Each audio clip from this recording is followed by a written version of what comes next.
जी, ये वाला शो तो बच्चों के लाइफ में सबसे बड़ा शो है, तारक मेहता का उल्टा चश्मा, जो सोनी सब में आता है।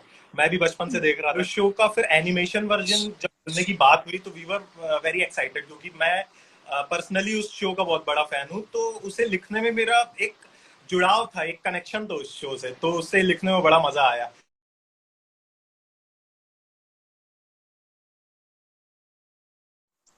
Hello, welcome to official just news. How are you? I am good. आप बताइए, आप कैसे और क्या सब फिलहाल चल रहा है? बहुत बहुत खूब, बहुत खूब। अभी तो क्वारंटाइन में है सब लोग, घर पे ही है सब लोग, और कुछ शोज चल जी। रहे हैं एनिमेशन वाले, तो एनिमेशन की तैयारी कर रहे हैं। अच्छा है कि एनिमेशन शो है तो किसी को बाहर जाके शूट करने की दिक्कत नहीं होती, और जो भी होता है सब घर पे हो जाता है। हाँ जी। तो अगर स्टार्ट करें, आपके लॉकडाउन के जो डेज चल रहे हैं वो फिलहाल किस तरह चल रहे हैं? क्या कुछ नया आप उसमें सीखे हो या क्या कर रहे हो फिलहाल? जी, जब पिछले साल लॉकडाउन हुआ था तो पहले तो लग रहा था कि अभी खुलेगा, अभी खुलेगा, अभी खुलेगा, तो कुछ सीखने का टाइम नहीं। सीखने का इन द जी। सेंस, उसके बाद एनिमेशन शोज हमारे चल ही रहे थे। हनी बनी का झोलमाल साहित्य की तरफ से we were writing on Sony ये। तो उसके बाद फिर हमने कुछ और शोज प्लान किए, तारक मेहता का छोटा चश्मा, जो इसी साल ऑनलाइन रिलीज हुआ है सोनी ए में। उसके बाद कुछ और शोज थे जो हमने प्लान किए थे, और वो इस लॉकडाउन में पूरी तरह से फिर से चलने लगे। तो शोज हाँ। प्लान किए हमने, फिर सोशल मीडिया में बहुत ज्यादा एक्टिव होने लगे हम लोग। तो ऐसे चल रहा था हमारा पिछली बार का लॉकडाउन। और इस बार के लॉकडाउन में मैंने कुछ प्लान किया है। जैसे अभी मैं शोज तो लिख ही रहा हूँ, मैं खुद के लिए कुछ रैप्स लिख रहा हूँ। रैप्स और म्यूजिक वीडियोस मैं तैयार करने की कोशिश कर रहा हूँ। तो होप सो हम अगली बार जब भी मिलेंगे तो उस चीज पे डिस्कशन होगा। वो ना, जल्दी से श्योर। बिल्कुल। एक पॉजिटिव मैसेज से स्टार्ट करते हैं इस लाइफ को। जो लोग इस टाइम एंजाइटी है, फिलहाल हम हर लाइफ में ये बात कर रहे हैं, जो लोग एंजाइटी फील कर रहे हैं, पैनिक हो रहे हैं, उनको क्या पॉजिटिव मैसेज आप देना चाहोगे? देखिए, वक्त अगर खुशी का आता है वो भी बीत जाता है, बुरा वक्त आता है तो वो भी बीत बीत जाएगा। लेकिन बिल्कुल। आपको पैनिक के बजाय आपके पास एक ही ऑप्शन है कि आप हरकत में रहें, कुछ पॉजिटिव हरकत में, कुछ प्रोडक्टिव हरकत में। तो कुछ भी करेंगे आपको उसका रिजल्ट मिलेगा ही मिलेगा। अगर आप पैनिक करेंगे तो आपको रिजल्ट में डिप्रेशन मिलेगा, ओवर थिंकिंग करेंगे आप। तो उसके उससे अच्छा है कि आप पॉजिटिव थिंकिंग करें, ताकि उसका रिजल्ट जो होगा वो बहुत बेहतर होगा। जो आप पैनिक करेंगे उससे बेहतर होगा। तो हरकत करते रहिए, उससे बरकत होगी। बिल्कुल। तो ये जो अभी तारक मेहता का छोटा चश्मा, या जो एक एनिमेशन शो आप लेकर के आए हो, उसका ये जो आइडिया है कहाँ से आया और किस तरह से ये जब शो चल रहा है, किस तरह से चल रहा है, आप उसको फॉलो कर रहे हो, क्या सब चल रहा है?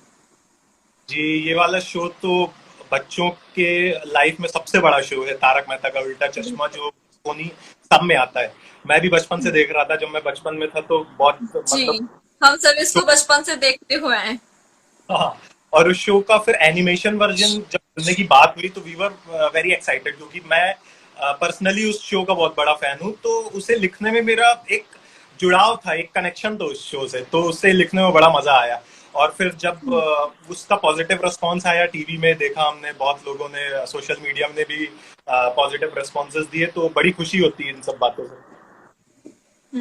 तो ये जो आपके फैमिली एंड फ्रेंड्स है, उनकी तरफ से किस तरह का रिएक्शन आ रहा है? आपकी बहन यहाँ पर मौजूद है, आरविका मैम। तो किस वो तरह का रिएक्शन आपको उनसे मिल रहा है? वो लोग तो, मेरा कोई छोटा शो आ जाए, वो लोग, उनका एक्साइटमेंट लेवल हमेशा ऊपर रहता है। जरा सा भी बिल्कुल। नीचे नहीं। छोटा शो है तो वो एक्साइटमेंट उनका हमेशा ऊपर ही रहता है। तो तारक मेहता में भी एक्साइटमेंट ऊपर था, और उसके दो रीजन थे। एक तो मैं लिख रहा था, मेरी टीम लिख रही थी, साहित्यिक प्रोडक्शन पूरे लिख रहे थे। और दूसरी ये है कि वो बचपन से लिखता आ रहा हूँ, तो जब बचपन से देखता आ रहा हूँ, तो जब मैं देख रहा था तो मम्मी पापा भी देखते थे ऑब्वियसली बगल में बैठ के। तो जी। उन्हें बड़ी बड़ी खुशी हुई कि बचपन में बेड में मैं खाना खाते हुए देखता रहता था, और आज बेड में खाना खाते हुए लिख रहा हूँ वो शो। तो उन्हें वो डिफरेंसेस देख के बड़ा एक्साइटमेंट, उन्हें एक्साइटमेंट होती है इन सब चीजों में। जी। मैं तो सर, पूछ रहा अगर था, आपने आपने शो फॉलो किया क्या अभी तक? जी, मैंने थोड़ा बहुत अभी देखा है, पूरा नहीं देखा। मतलब देख रही हूँ मैं इसकी क्लिप जो सोशल मीडिया पे है। आज भी मैं उसको यूट्यूब पर देख करके आई हूँ, उसकी क्लिप्स। अच्छा। बहुत फनी वो लग रहा है। दया बहन भी इसमें दिखाई गई है, जो कि आजकल हमें देखने को नहीं मिल रही है टीवी पर, बट आपके एनिमेशन में उनको दिखाया गया है। जी। Thank you.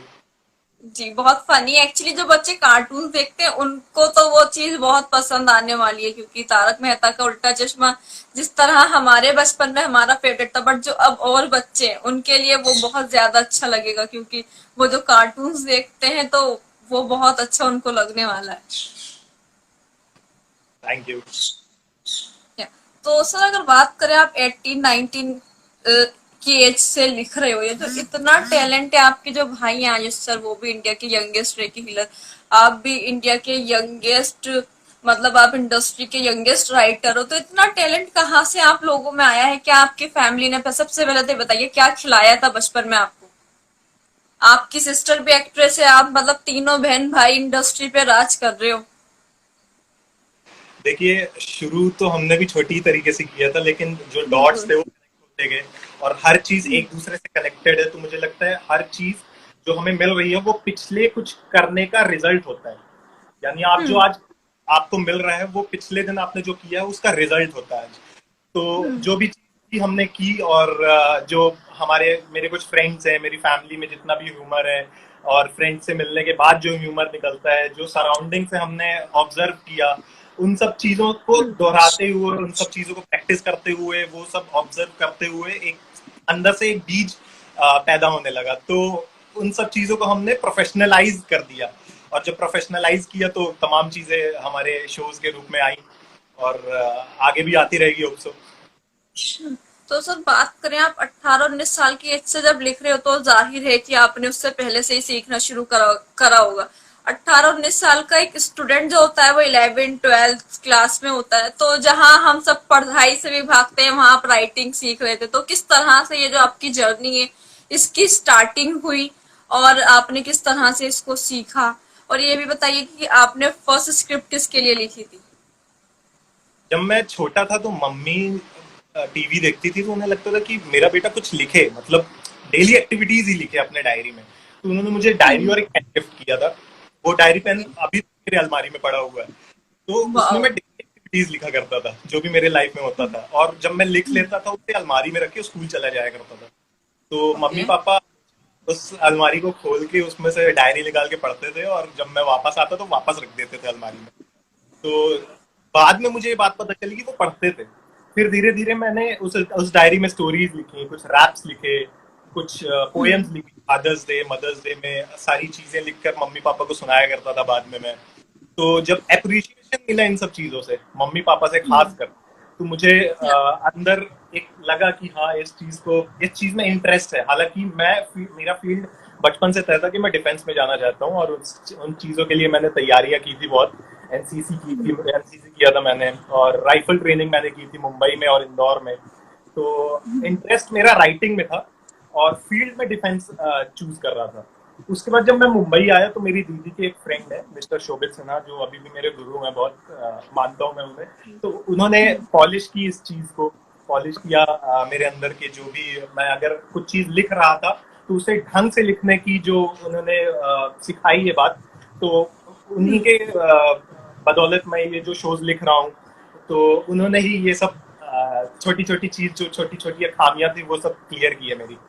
तो अब से लेकर अभी तक सब चल ही रहा है। तो अगर बात करें इंडस्ट्री के लिए, सबसे पहला आपने क्या राइटिंग लिखा था, क्या लिखा था आपने, कौन सी स्क्रिप्ट थी वो? मेरी पहली स्क्रिप्ट प्रोफेशनली मैंने कॉमेडी दंगल के लिए लिखा था, and it was okay. On Ang TV. और उसमें मिस्टर राजीव ठाकुर थे, भारती सिंह उसमें जज थी और अनु कपूर जी जज थे। तो वो स्क्रिप्ट मेरी पहली स्क्रिप्ट थी और उस स्क्रिप्ट के लिए, पहली स्क्रिप्ट थी चूंकि, तो बड़ा एक्साइटमेंट था अंदर। तो भारती जी ने और अनु मलिक जी ने बहुत अप्रिशिएट किया था, बहुत उन्होंने बैक स्टेज भी मुझे बहुत तारीफें की थी मेरी स्क्रिप्ट की।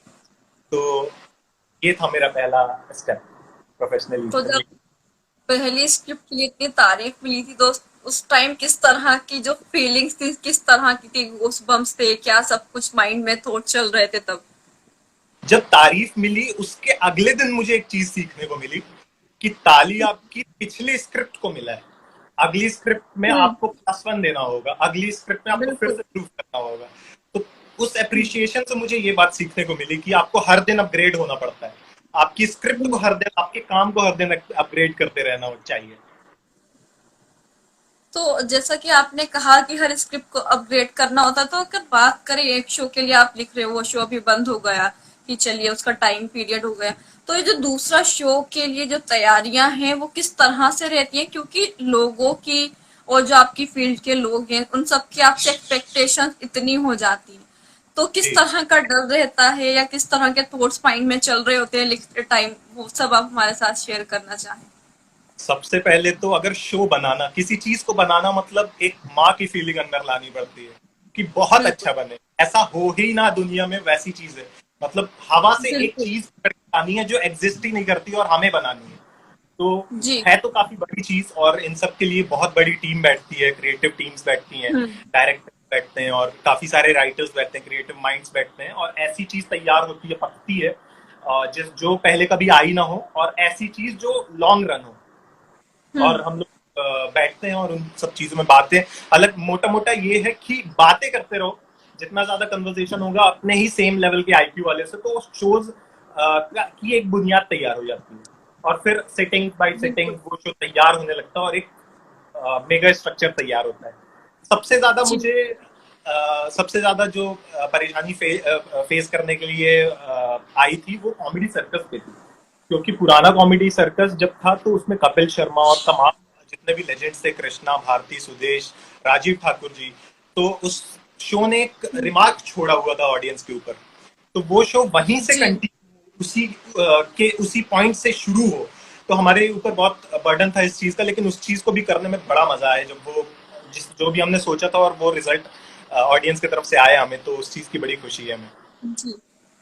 तो सर एक बात ये भी आती है, क्योंकि आप यंगेस्ट राइटर हो, आयुष सर से हमारी बात हुई थी, उन्होंने कहा था कि लोग स्टार्टिंग में अंडरस्टिमेट करते हैं क्योंकि आप यंग यंग होते हो, तो क्योंकि इस वजह से तो किस तरह के चैलेंजेस आपको फेस करने पड़े, क्योंकि आप भी बहुत यंग अभी भी और आप काफी सालों से इंडस्ट्री में काम भी कर रहे हो, तो क्या सब आपका एक्सपीरियंस रहा उसको लेकर के।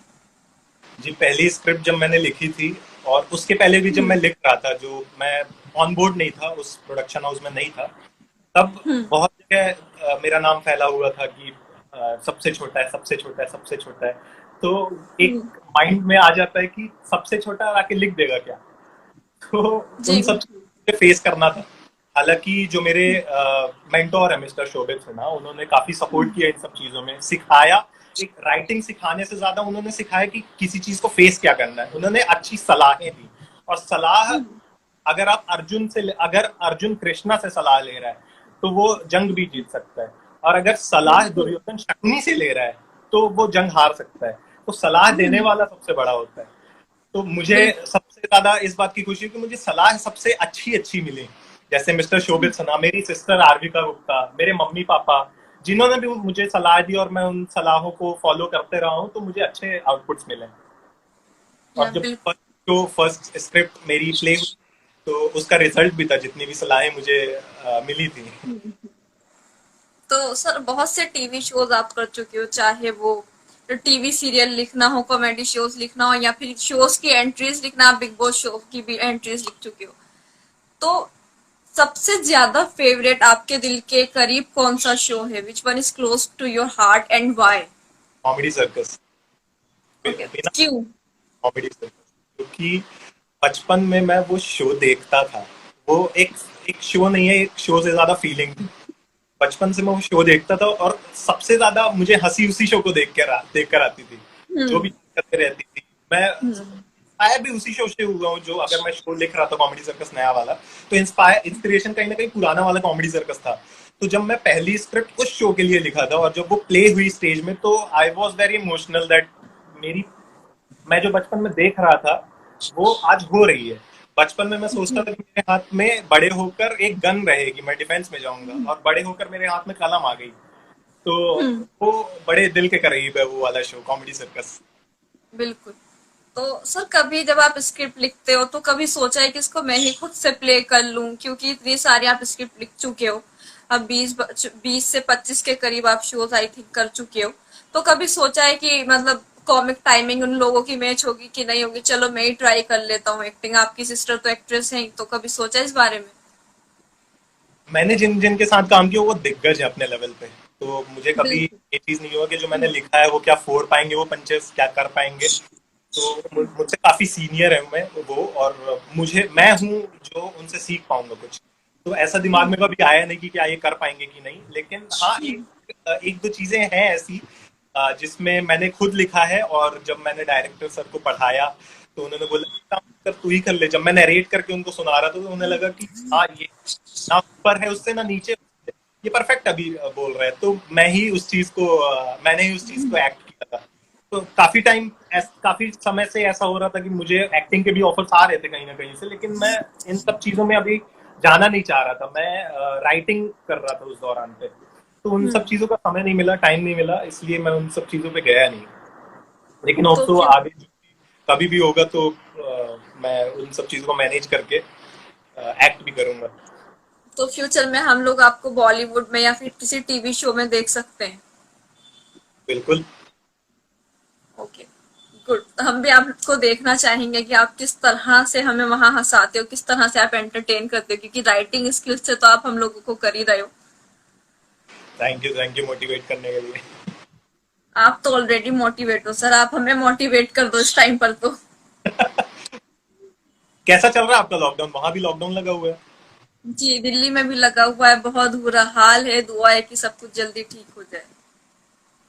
जी जी। या होप सो कि सब कुछ ठीक हो। उसकी वजह से बहुत ज्यादा दिक्कतें हो रही हैं एक्चुअली में तो, क्योंकि ये लॉकडाउन है, फिर एंजाइटी। जी जी, दिल्ली में काफी सारे मेरे फ्रेंड्स हैं, तो बताते रहते हैं कि कैसा चल रहा है माहौल वहाँ का, और उनसे ज्यादा तो न्यूज़ जी, बता देता है। तो या मैंने न्यूज देखनी छोड़ दी, उसकी वजह से बहुत ज्यादा पैनिक होने लगा था मुझे। मैं एंजाइटी की मेडिसिन ले रही हूँ, कि बिलीव कर सकते हैं, मैं यहाँ पे बैठ के हंस रही हूँ और मैं एंजाइटी की मेडिसिन ले रही हूँ। पॉजिटिव रहिए और सोचते रहिए पॉजिटिव, ऐसे बिल्कुल। लाइव करते रहिए, बातें करते रहिए। आपको भी अच्छा लगेगा, हमें भी अच्छा लगता है। जी बिल्कुल। तो करते रहते हैं लाइव, आप आते रहिए, हम भी करते रहेंगे। बिल्कुल बिल्कुल, कभी भी। जी, जब आप फ्री हो, जब आपका मूड हो, तब लाइव करते हैं। लाइव करने में क्या है। श्योर श्योर तो श्योर। मैं तो ऐसा सर, सोच 20 कोई। सारी एक्टिविटीज है करने के लिए। घर बैठे मोबाइल चला लो, सोशल मीडिया, टीवी है, लैपटॉप, इंटरनेट, सब कुछ है। 1919 में जब पेंडेमिक हुआ था तो वहां तब के लोग कितना बोर होते होंगे। जी एक्चुअली वो तो खैर सोच से भी हम लोगों की परे है, बट हम लोग इसमें भी सरवाइव नहीं कर पा रहे हैं। ये भी हमें बहुत ज्यादा बुरा लग रहा है, सोशल सही बात। मीडिया इस टाइम। जी सब होते हुए भी हम डिप्रेशन फील करते हैं आजकल। तो लोग बिल्कुल। जो बोर हो रहे हैं उन्हें लगता है कि हम डिप्रेशन में हैं। तो वो को डिप्रेशन समझ रहे हैं। इस लेवल पे लोगों की थिंकिंग मेंटालिटी है। लेकिन पहले का या जमाना जो मैं कहता हूँ कि 1919 में जो वर्ल्ड वॉर चल रहा था, वर्ल्ड वॉर एंड ही हो रहा था 1918-19 में, और उस वक्त फिर प्लेग भी आ गया, इतनी सारी बीमारियां आ गई, तो उस वक्त के लोगों ने कैसे मैनेज किया होगा। बिल्कुल। खैर वहां से तो हम कंपेयर नहीं कर सकते अपने आप को, क्योंकि जितनी ये जो ज्यादा टेक्नोलॉजी आई उतना हम इसमें घुसते गए। और आदत तकलीफ कोई तकलीफ। ना, और आदत हो गई। अब तो इसके बिना गुजारा ही नहीं है, कि फोन के बिना अब तो गुजारा ही नहीं है किसी का भी। जी जी जी। यहाँ पर आयशा पूछ रही है कि आप शहनाज गिल से मिले हो, क्योंकि आपने उनका शो लिखा है। जी, मैंने शहनाज का स्वयंवर लिखा था, मैंने और मिस्टर शोभित जी। सिन्हा, और वो साहित्यिक प्रोडक्शन था शो। तो हाँ, मिला हूँ। बड़ी बड़ी क्यूट है, बड़ी प्रीटी है वो। जी बहुत ज्यादा। जो सर, स्क्रीन रियल लाइफ में भी है, कोई डिफरेंस नहीं है। जी उनका तो स्क्रिप्ट लाइव, वो तो बिग बॉस के टाइम पर हमने उनका देखा ही है। जी जी जी। बिग बॉस की बात हुई है, तो अगर आपको रियलिटी शो करने का चांस मिले तो आप करना चाहोगे रियलिटी शो कोई भी। मैं बिल्कुल करूंगा, बशर्ते उसके पैरेलली मुझे कोई बड़ा लिखने का कोई प्रोजेक्ट ना मिला हो तो। क्योंकि मैं ओके। सबसे ज्यादा लिखने को दे रहा हूँ, और मैं खुद एक्ट करने से ज्यादा अपनी चीजें वर्ल्ड में लाने की कोशिश कर रहा हूँ। मैं खुद एक्ट करूंगा तो हो सकता है मैं किसी का लिखा हुआ करूंगा, किसी की दी हुई चीज करूंगा। मैं खुद क्रिएट करना बिल्कुल। चाहता तो जब आपने फर्स्ट टाइम एक्ट किया था, तो उस टाइम का एक्सपीरियंस किस तरह का रहा था? कोई नर्वसनेस? क्योंकि जो लोग एक्टिंग नहीं करते ऑब्वियस है उनको थोड़ा नर्वसनेस फील होता है, क्योंकि कैमरा वगैरह फेस वो नहीं करते, क्योंकि वो तो पीछे से काम करते हैं स्क्रिप्ट पर। तो किस तरह का वो एक्सपीरियंस रहा था आपका? हूँ। देखिए, जो भी है ना, राइटिंग एक्टिंग सब एक आर्ट है, और आर्ट को वक्त देना पड़ता है। मैंने राइटिंग को तो दे दिया था, बिल्कुल। एक्टिंग जब मुझे बोला गया था कि आधे घंटे में तेरा रोल है, तू सामने जाएगा, तो मैंने बोला ठीक है।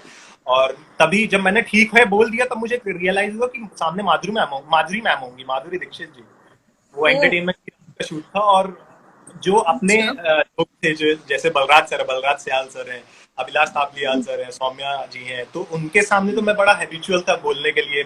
लेकिन सामने हम्म, माधुरी जी आ रही थी, माधुरी दीक्षित जी आ रही थी, बिल्कुल। तो हाँ। उनके सामने मुझे एक्ट करने में थोड़ा सा झिझक हुई।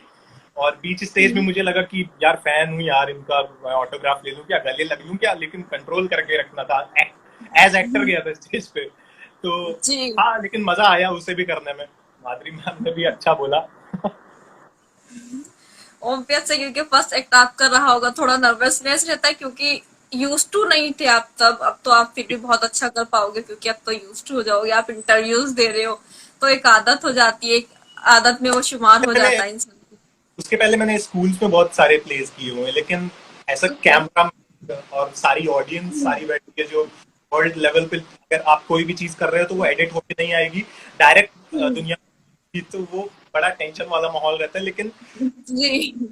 मान लो कि सब जगह सब अपने ही लोग हैं, मजे से करो और सब चीज हम्म। पता है ऑर्गेनिकली। बाद में वो एडिट होकर के वो क्लिप हम कटवा सकते हैं, 2 टेक हम ले सकते हैं, वहां तो कोई टेक भी नहीं आता, आपको पहली बार में ही करना होगा, एक बार जो कर दिया वो कर दिया। हाँ। हाँ। तो सर कोई अपकमिंग प्रोजेक्ट आपका है तारक मेहता का छोटा चश्मा के अलावा, कुछ आप प्लान कर रहे हो हमारे लिए? एक एनिमेशन शो और है जो डेवलपिंग स्टेज में है, और जब भी प्रोडक्शन का काम पूरा होगा तो सोनी ए में आने वाला है, और उसका ओके। नाम भी मैं आपको रिवील करूंगा कुछ दिनों में। फिर उसके बाद ठीक एक है, एक लाइफ तो पक्का करते हैं, वैसे ही आजकल अपने आप को बिजी रखना है। और अगर से अलग से ही बताना, मैं आपको व्हाट्सअप कर दूंगा, इंस्टाग्राम में भेज दूंगा। उसके अलावा ठीक है, आप मुझे व्हाट्सएप करिएगा। श्योर श्योर श्योर, उसके अलावा एक वेब सीरीज प्लान हो रही है, और होप सो 2021 या 2022 में वो रिलीज होगी। प्लेटफॉर्म भी मैं आपको व्हाट्सअप कर दूंगा क्या है, अभी मैं पूरा कुछ बताना नहीं पहले तो अपना नंबर मेरे इंस्टाग्राम पर शेयर कर दीजिएगा, व्हाट्सएप तो तब होगा। लेकिन है अभी काफी बड़ी तमाम चीजें हैं, लॉकडाउन की वजह से कुछ चीजें स्लो हुई हैं लेकिन रुकी नहीं है। बिल्कुल। तो होने का कोई सवाल ही नहीं उठता, जब लॉकडाउन खत्म हो जाएगा धमाके से आएंगे फिर। यहाँ पर किसी ने बोला है कि हम चाहते हैं आप कोरोना पर भी एक एनिमेशन शो बनाओ। कोरोना पे प्रतीक का क्वेश्चन या। मैं तो सोच रहा हूँ कि भूलें ये कोरोना, सब लोग, आप लोग याद दिलवाने की कोशिश कर रहे हैं सबको। एक्चुअली मैं भी भूलना चाहती हूँ इसको। लेकिन हाँ, अगर कोरोना से सब लोग डर रहे हैं, कोरोना एक नेगेटिव चीज है, तो उसे एनिमेशन में अच्छी तरह से दिखाना जिससे कि लोग उसे देखकर हंसे, तो अच्छा आइडिया है भाई, आपको मैं क्रेडिट में दूंगा। किसने बोला है, नाम क्या था इसका? प्रतीक है, उन्होंने मुझे यहाँ क्वेश्चन भेजा था, वो आई थिंक कमेंट में नहीं है, वो क्वेश्चन आया है मेरे पास। अच्छा, प्रतीक जी को थैंक यू बोलेगा, उनका कट पहुंच जाएगा उनके घर। ओके।